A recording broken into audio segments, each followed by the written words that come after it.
Hi! പത്രമാറ്റിൽ ഇനി വരാനിരിക്കുന്ന നല്ലൊരു അടിപൊളി ത്രില്ലിംഗ് എപ്പിസോഡിന്റെ റിവ്യൂയിലേക്ക് എല്ലാവർക്കും സ്വാഗതം. അങ്ങനെ നമ്മുടെ പത്രമാറ്റിൽ നല്ല മാറ്റങ്ങൾ തന്നെയാണ് കേട്ടോ ഇനി വരാൻ പോകുന്നത്. സത്യങ്ങളൊക്കെ എല്ലാവരും അറിയാൻ പോവുകയാണ്. മുത്തശ്ശനും മുത്തശ്ശിയും അതുപോലെ തന്നെ ദേവയാനിയും അങ്ങനെ വീട്ടിലുള്ള എല്ലാവരും തന്നെ സത്യങ്ങളൊക്കെ അറിയാൻ വേണ്ടി പോവുകയാണ്. സത്യങ്ങളെല്ലാം അറിഞ്ഞതിന് ശേഷം ദേവയാനി തന്നെ നയനയെ സംരക്ഷിച്ചു തുടങ്ങുന്ന എപ്പിസോഡുകളെല്ലാം ഇനി വരാൻ പോവുകയാണ്. അത് മാത്രമല്ല, നയന നല്ല ബോൾഡായിട്ട് തന്നെ പ്രതികരിക്കേണ്ടടുത്ത് പ്രതികരിക്കുന്ന കാഴ്ചകളെല്ലാം തന്നെ ഇനി വരാനായിട്ട് പോവാണ്.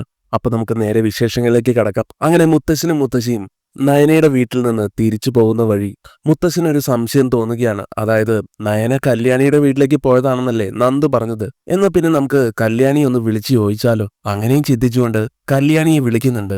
ശേഷം നയനയ്ക്ക് ഫോൺ കൊടുക്കാമോന്ന് കല്യാണിയോട് പറയുമ്പോൾ നയന തന്റെ അടുത്ത് ഇല്ലെന്നുള്ള കാര്യം കല്യാണി പറയുന്നത് ശരിക്കും അന്തം വിട്ടു പോകുന്നുണ്ട് മുത്തശ്ശനും മുത്തശ്ശിയും ഒക്കെ. പിന്നീട് അവര് എന്തുകൊണ്ടായിരിക്കും ഗോവിന്ദനും കനകയും അതുപോലെ നന്ദുവും ഒക്കെ നമ്മളോട് അങ്ങനെ പറഞ്ഞത്? മാത്രമല്ല, അവരിത് പറയുമ്പോഴും അവരുടെ മുഖത്തെല്ലാം വല്ലാത്ത പരിഭ്രമം ഞാൻ ശ്രദ്ധിച്ചിരുന്നു. എന്തായാലും നയനമോൾക്ക് എന്തോ പ്രശ്നമുണ്ടെന്നാണ് എനിക്ക് തോന്നുന്നത്. ഇനി നയനമോൾക്ക് നമ്മളറിയാത്ത എന്തെങ്കിലും വയ്യായി ഉണ്ടാവുമെന്ന് മുത്തശ്ശിയും ചോദിച്ചു പോവുകയാണ്. നമുക്കൊന്ന് തിരിച്ച് നയനമോളുടെ വീട്ടിലേക്ക് തന്നെ ഒന്ന് പോയാലോ? എന്നാ പിന്നെ തിരിച്ച് അങ്ങോട്ട് തന്നെ പോകാമെന്ന് പറയുന്നുണ്ട് മുത്തശ്ശനും. അങ്ങനെ മുത്തശ്ശനും മുത്തശ്ശിയും കൂടെ വീണ്ടും നന്ദാവനത്തിലോട്ട് പോവുകയാണ്. ഇതിനിടയിൽ കല്യാണി മുത്തശ്ശനുമായിട്ട് സംസാരിച്ചു കഴിഞ്ഞ ഉടനെ തന്നെ നയനയെ വിളിക്കുന്നുണ്ട്. വിളിച്ചിട്ട് കാര്യങ്ങളൊക്കെ പറയുന്നുണ്ട്. കല്യാണിയുടെ അടുത്ത് നയന ഇല്ലെന്ന് മുത്തശ്ശൻ എന്തായാലും മനസ്സിലായിട്ടുണ്ടാവും. അത് മനസ്സിലാക്കി കനകൻ ഗോവിന്ദനോടായിട്ട് വെറുതെ അവരോട് കള്ളം പറയണ്ടായിരുന്നു എന്ന് പറയുന്നുണ്ട്. അവരങ്ങനെ വിഷമിച്ചിരിക്കുമ്പോഴാണ് മുത്തശ്ശനും മുത്തശ്ശിയും കൂടെ തിരിച്ച് നന്ദാവനത്തിലോട്ട് വരുന്നത്. അവരെ വീണ്ടും കാണുന്നതും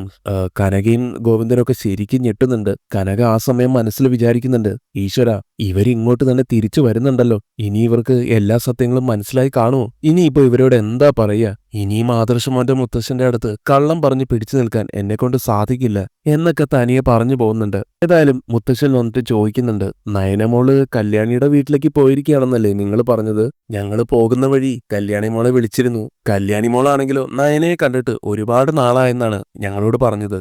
ഇതെല്ലാം മുത്തശ്ശൻ പറയുന്നത് കേൾക്കുമ്പോൾ കനകയും ഗോവിന്ദനും ഒക്കെ ആകെപ്പാടെ നിന്ന് പരുങ്ങുന്നുണ്ട്. ചിലപ്പോ അവള് വേറെ ഏതെങ്കിലും കൂട്ടുകാരിയെ കാണാൻ പോയതായിരിക്കുമെന്ന് കനക പറയുന്നതും മുത്തശ്ശൻ പറയുന്നുണ്ട്, കനകെ, ഇങ്ങനെ നുണ പറഞ്ഞാലേ അത് ഞങ്ങൾക്ക് മനസ്സിലാവും. ഈ അനന്തമൂർത്തി ഒരുപാട് ആളുകളെ കണ്ടിട്ടുള്ളതാ. എന്തൊക്കെയോ നിങ്ങൾ ഞങ്ങളിൽ നിന്നും മറച്ചു വയ്ക്കുന്നുണ്ട്. ആദർശമോനും അതുപോലെ തന്നെ ഞങ്ങളിൽ നിന്നും എന്തൊക്കെയോ മറച്ചു വയ്ക്കുന്നു. എന്താണെന്നുള്ളത് അറിയില്ല. സത്യം എന്താണെന്ന് പറ. നയനമോൾക്ക് എന്താ സംഭവിച്ചത്? നയനമോൾക്ക് എന്തെങ്കിലും വയ്യായികയുണ്ടോ എന്നൊക്കെ മുത്തശ്ശൻ ചോദിക്കുമ്പോഴത്തേക്കും നയനമോൾക്ക് ഒന്നും സംഭവിച്ചിട്ടില്ലെന്ന് കനക കള്ളം പറയുന്നത് മുത്തശ്ശനും മുത്തശ്ശിയാണെങ്കിലും വിശ്വസിക്കുന്നില്ല. അവര് പറയുന്നുണ്ട്, കള്ളമൊന്നും പറയണ്ട, ഞങ്ങൾ അറിയാത്ത എന്തോ അവൾക്കുണ്ട്. നയനമോൾക്ക് എന്തോ ഒരു അസ്വസ്ഥതയോ വയ്യായികയോ എന്തോ അവൾക്കുണ്ട്, അത് ഉറപ്പാണ്. ഞങ്ങൾക്ക് വിഷമമാകുമെന്ന് കരുതി എല്ലാവരും ഞങ്ങളിൽ നിന്ന് മറച്ചു വെക്കുകയാണ് ആ ഒരു കാര്യം. അവൾക്ക് എന്തൊക്കെയോ പ്രശ്നമുണ്ട്. അതുകൊണ്ടല്ലേ അവൾ ഇവിടെ വന്നിട്ടും ഞങ്ങൾക്ക് കാണാൻ പറ്റാത്തത്? എന്തിനാ അവൾ മാറി നിൽക്കുന്നത്? ഞങ്ങളോട് ഇനിയും കള്ളം പറയാമെന്ന് വിചാരിക്കണ്ട. മുത്തശ്ശനും മുത്തശ്ശിയും കൂടെ ഇങ്ങനെയെല്ലാം പറയുന്നത് കേട്ട് കനകം മനസ്സിൽ വിചാരിക്കുന്നുണ്ട്, ഇനി ഇവരുടെ മുമ്പിൽ പിടിച്ചു നിൽക്കാൻ പറ്റില്ലെന്ന്. അങ്ങനെ കനകം സത്യം തുറന്നു പറയാൻ തന്നെ തീരുമാനിക്കുകയാണ് കേട്ടോ. കനകം പറയുന്നുണ്ട്, ഞാൻ കള്ളം പറഞ്ഞതല്ല, ഇങ്ങനെ ഒരു സാഹചര്യം ആയതുകൊണ്ട് മാത്രമാണ് അത് മറച്ചു വെച്ചത്. ഞാനിനി എല്ലാ സത്യങ്ങളും തുറന്നു പറയാം. ഇനിയും അത് മറച്ചു വെക്കാൻ എന്നെ കൊണ്ട് സാധിക്കില്ല. അങ്ങനെയും പറഞ്ഞുകൊണ്ട് നയനമോളാണ് ദേവയാനിക്ക് കരൾ പകർത്തു നൽകിയത്. കരൾ ദാനമായിട്ട് നൽകിയ ആ പെൺകുട്ടി നയനമോളാണെന്നുള്ള ആ ഒരു സത്യം കനകം തുറന്നു പറയുകയാണ് അവരോടായിട്ട്. അത് കേൾക്കുന്നത് മുത്തശ്ശനും മുത്തശ്ശിയൊക്കെ ശരിക്കും ഷോക്ക്ഡ് ആവുന്നുണ്ട്. എന്നിട്ട് അവർ ഞെട്ടലോട് ചോദിക്കുകയാണ്, എന്താ, കരൾ ദാനം നൽകിയത് നയനമോളാണെന്നോ? അതെ, മോളാണ് അങ്ങനെ ചെയ്തത്. ഇത് മറ്റാരും അറിയരുതെന്ന് മോൾക്ക് നിർബന്ധമുണ്ടായിരുന്നു. അതുകൊണ്ടാണ് നിങ്ങളോട് ഇതെല്ലാം മറച്ചു വെച്ചത്. അങ്ങനെ അവരോടായിട്ട് പറയുന്നുണ്ട് കനകം. ഈ സമയത്ത് മുത്തശ്ശനും മുത്തശ്ശിയും തിരിച്ചു വന്നതറിയാതെ നന്ദു നയനയും പിടിച്ചുകൊണ്ട് ഹാളിലേക്ക് വരികയാണ്. നയനയും താങ്ങിക്കൊണ്ട് നന്ദു വരുന്നത് മുത്തശ്ശന്റെയും മുത്തശ്ശിയുടെയും മുൻപിലേക്കാണ് കേട്ടോ. നയനയുടെ ആ അവസ്ഥ കണ്ടിട്ട് അവർ ഞെട്ടിപ്പോകുന്നുണ്ട്. മുത്തശ്ശനൊക്കെ ആണെങ്കിലും നയനയെ കണ്ടിട്ട് വളരെ ദയനീയമായിട്ട് ഇങ്ങനെ നോക്കുകയാണ്. എന്നിട്ട് ചോദിക്കുകയാണ് നയനയോട്, മോളെ, നീയാണോ ദേവയാനിക്ക് കരൾ ദാനമായിട്ട് നൽകിയത്? നയന പറയുന്നുണ്ട്, അതെ മുത്തശ്ശ. ഉടനെ മുത്തശ്ശൻ ചോദിക്കും, എന്നിട്ട് എന്തിനാ മോളെ ഇതെല്ലാം ഞങ്ങളിൽ നിന്നും മറച്ചു വെച്ചത്? നിന്റെ മനസ്സ് നന്മയുള്ളതാണെന്ന് ഞങ്ങൾക്കറിയാം. പിന്നെ എന്തിനാ മോളെ നിങ്ങളെല്ലാവരും കൂടെ ചേർന്ന് ഇത് ഞങ്ങളിൽ നിന്നും മറച്ചു വെച്ചത്? നിന്നെക്കൊണ്ട് മാത്രമേ ഇങ്ങനെയൊക്കെ ചെയ്യാൻ പറ്റുള്ളൂ. ആദർശം ഇത് മറച്ചു വെച്ചു. അത് പിന്നെ മുത്തശ്ശ, നിങ്ങളാരും ഇതിന് സമ്മതിച്ചില്ലെങ്കിലേ എന്ന് ഓർത്തിട്ടാണ് ഞാൻ ഒന്നും പറയണ്ടാന്ന് പറഞ്ഞത്. അതുപോലെ തന്നെ അമ്മ അറിഞ്ഞു കഴിഞ്ഞാൽ അമ്മയ്ക്ക് എന്നോടുള്ള ദേഷ്യം കാരണം എന്റെ സഹായം ചിലപ്പോ നിരസിക്കാനും സാധ്യതയുണ്ട്. അങ്ങനെയായാൽ അമ്മയ്ക്ക് എന്തെങ്കിലും സംഭവിച്ചാലോ? അതുകൊണ്ടാണ് അമ്മ ഇതൊന്നും അറിയണ്ടെന്ന് വെച്ചത്. അനന്തപുരിയിലുള്ള എല്ലാവരും ഇതൊക്കെ അറിഞ്ഞു കഴിയുമ്പോൾ അത് പിന്നെ പാട്ടാവും. നാട്ടില് പാട്ടാവണ്ടെന്ന് കരുതിക്കൊണ്ടാണ് ഞങ്ങൾ ഇങ്ങനെ ഒരു തീരുമാനം എടുത്തത്. ഇതാരും അറിയരുതെന്ന്. അനിക്കും അതുപോലെ തന്നെ ചെറിയച്ഛനും അച്ഛനും ഒക്കെ ഈ വിവരം അറിയാം. ഏതായാലും മുത്തശ്ശനും മുത്തശ്ശിയും ഇവിടെ പറയുന്നുണ്ട്, മോളെ നീ ചെയ്തത് എന്ത് വലിയ കാര്യമാണ്. നിന്നെക്കൊണ്ട് മാത്രമേ മോളെ ഇങ്ങനെയൊക്കെ ചെയ്യാൻ പറ്റൂ.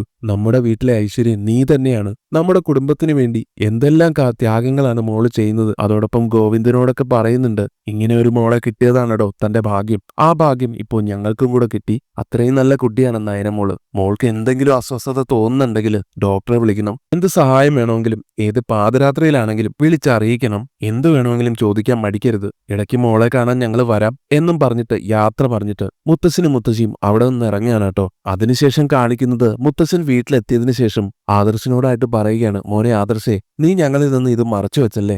നയനമോളാണല്ലേ ദേവയാനിക്ക് കരൾ നൽകിയത്. അപ്പൊ ആദർശം പറയുകയാണ്, മുത്തശ്ശൻ അപ്പൊ എല്ലാം അറിഞ്ഞല്ലേ? മുത്തശ്ശൻ അവിടെ ചെന്നിട്ടുണ്ടായിരുന്നു എന്ന് നയനെ വിളിച്ചു പറഞ്ഞിരുന്നു.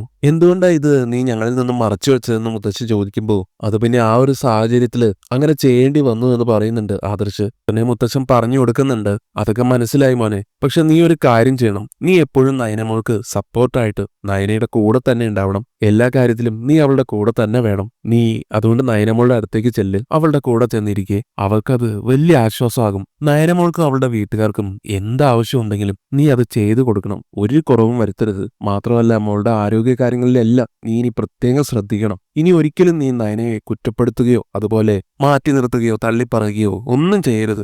ആദർശാണെങ്കിലും പറയുന്നുണ്ട്, ഇല്ല മുത്തശ്ശ, ഇനി ഒരിക്കലും ഞാൻ അങ്ങനെ ചെയ്യില്ല.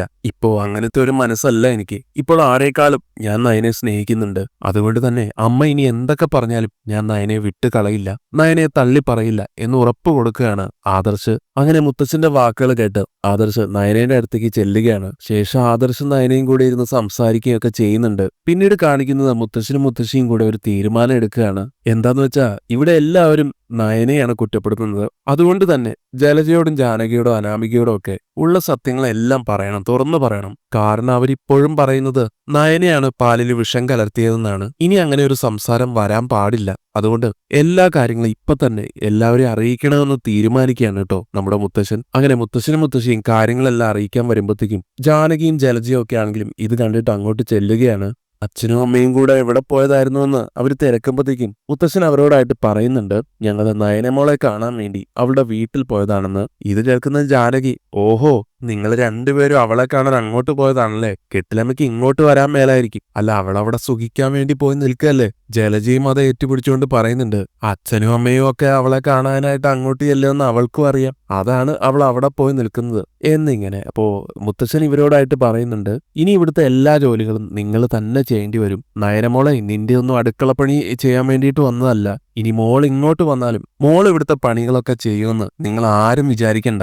ഇനി നിങ്ങൾ ആരും അവളെ പറ്റി ഒരു അക്ഷരം മിണ്ടിപ്പോകരുത്. നയനമോൾ ചെയ്തത് എത്ര വലിയ കാര്യമാണെന്ന് നിങ്ങൾക്ക് ആർക്കെങ്കിലും അറിയാമോ? ദേവയാനി ഇന്നേ ജീവനോടെ ഇരിക്കുന്നതിന് കാരണം നയനമോളാണെന്ന് മുത്തശ്ശനങ്ങ് തുറന്നടിക്കുകയാണ് ചെയ്യുന്നത്. ഇതൊക്കെ കേട്ട് ഒന്നും മനസ്സിലാവാതെ അന്തം വിട്ട് നിൽക്കുകയാണ് ജലജയും അനാമികയും ജാനകിയും ഒക്കെ. മുത്തശ്ശൻ അപ്പൊ വീണ്ടും പറയുന്നുണ്ട്, നിങ്ങൾക്കൊന്നും മനസ്സിലായില്ല അല്ലെ? ദേവയാനിക്ക് ആരാ കരൾ കൊടുത്തതെന്ന് അറിയോ? കരൾ കൊടുത്ത ആ ഒരു നല്ല പെൺകുട്ടിയെ കുറിച്ച് ദേവയാനി എപ്പോഴും പറയുന്നുണ്ടല്ലോ. ആ കുട്ടിയെ അവൾ ഒരുപാട് സ്നേഹിക്കുന്നു. ആ കുട്ടി വേറെ ആരുമല്ല, നയനമോള് തന്നെയാണ്. ദേവയാനി ഇങ്ങ് വന്നു കഴിയുമ്പോ ഈ സത്യങ്ങളൊക്കെ അറിഞ്ഞു കഴിയുമ്പോഴേക്കും അവൾ ഇപ്പൊ അന്വേഷിക്കുന്ന ആ പെൺകുട്ടിയെ എത്രമാത്രം സ്നേഹിക്കുന്നുണ്ടോ അതുപോലെ അല്ലെങ്കിൽ അതിലേറെ തന്നെ നയനമോളെ സ്നേഹിക്കും. പിന്നെ നിന്റെ ഒന്നും കളികൾ നടക്കില്ല. അങ്ങനെ നയനയാണ് ദേവയാനിക്ക് കരൾ കൊടുത്തതെന്ന് കേട്ട് ഞെട്ടി നിൽക്കുകയാണ് എല്ലാവരും.